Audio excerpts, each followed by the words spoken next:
में विचार करते हैं कि हमारी जब माँ पिता को प्यास लगा है तो पानी का व्यवस्था करना ही होगा। कांधे पर से बहनी उठा करके रख देते हैं और पानी के तलाश के लिए चलते हैं। विदेशिया में कहना वो मंजिल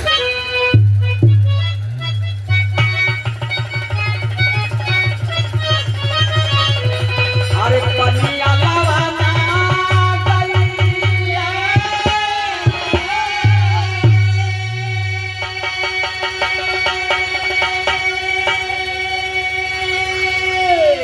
भैया सरजू किनारा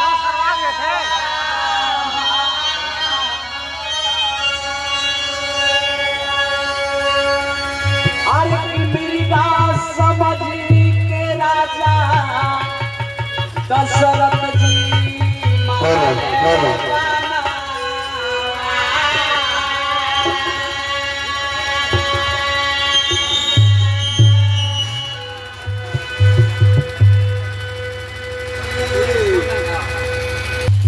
अरे की पनिया लवाना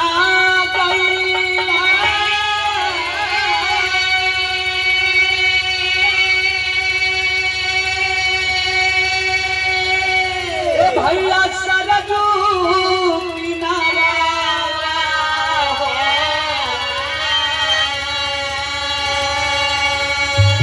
अरे मिर्गा समझ के मरले अरे राजा दशरथ जी बना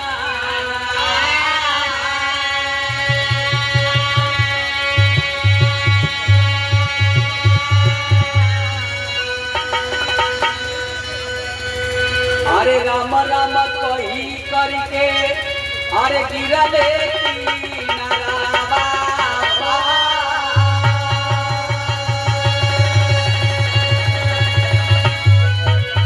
अरे छोड़ दिया बाबू अरे आला हरस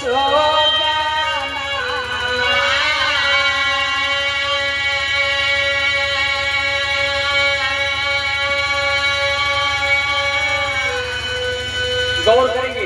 प्रमाण ऐसा मिलता है कि सरजू तट पर जैसे सरवन अपना माता पिता को पानी लाने के लिए जैसे सरजू के किनारे पर जाते हैं और पानी जैसे ही डुबाना चाहते हैं तो राजा दशरथ जी को लगता है कि कोई मृगा जो है वो पानी उठा रहा है। आखिर मृगा समझ करके बाण मारते हैं और जैसे ही बाण श्रवण कुमार को लगता है मेरे साथियों हे राम करके उसी तट पर गिर जाते हैं।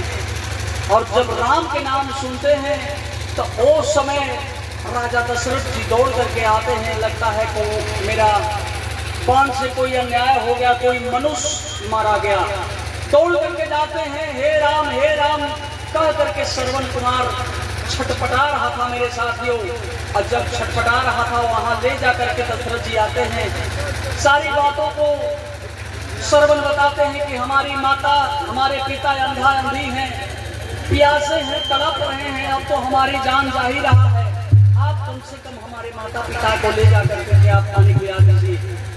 मेरे साथियों आखिर हे राम करते हुए श्रवण कुमार को जान चला जाता है। और जब जान जाता है तो सोचते हैं कि ये तो बहुत बड़ा अनर्थ हो गया।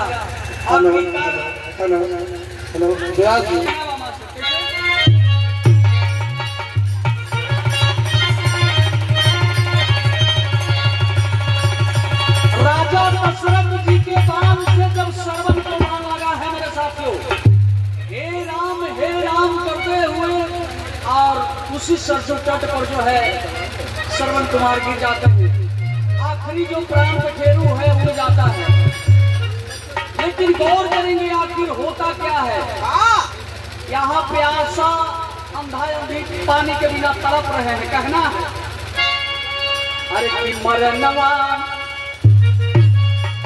भैया मरनवा जब सरवन के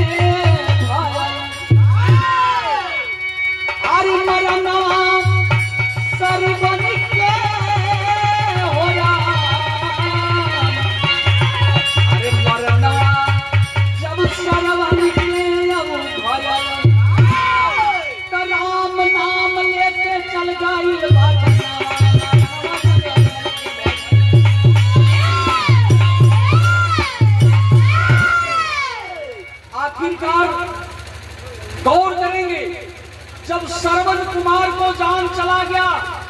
और जब श्रवण कुमार को जान किया है तो मरने से पहले कहे कि हे राजन, हमारे माता पिता अंधा अंधी प्यासे हैं, ले जाकर के आप उन्हें पानी पिला दीजिए। वो पानी सरजू किनार से भर करके राजा दशरथ ले जा करके अंधा अंधी के पास जाते हैं पानी लेकर के। होता क्या है, गीत लगलवा मास्टर।